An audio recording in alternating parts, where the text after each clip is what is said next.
A mad scientist injects cobra DNA into his assistant's body.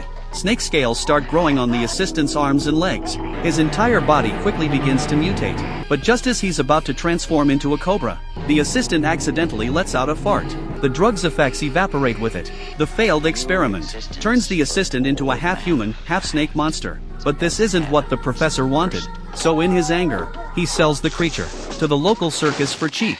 The Snake Man assistant becomes the circus's biggest attraction, drawing huge crowds of customers. But nobody knows this monster was once human. Meanwhile, the professor needs a new assistant since the last one mutated, so he hires a college student as an intern.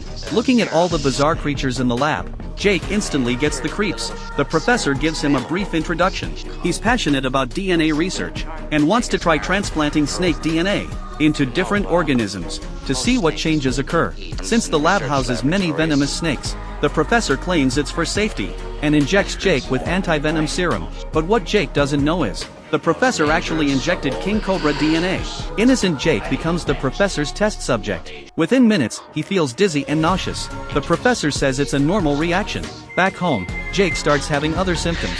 The snake DNA is actually rewriting his body. When he wakes up again, 2 days have passed. His face is starting to shed skin. He rushes to find the professor. The professor lies, saying it's a normal serum reaction. He claims the new skin can resist snake venom. Jake doesn't suspect anything wrong. He actually thinks the professor cares about him. But then the police show up.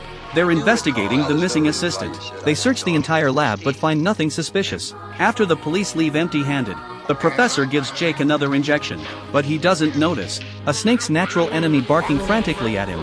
After this, Jake often stares at snakes in a trance, as if he's looking at family members, until Jake sees the real Snake Man at the circus, and finally realizes how serious his situation is.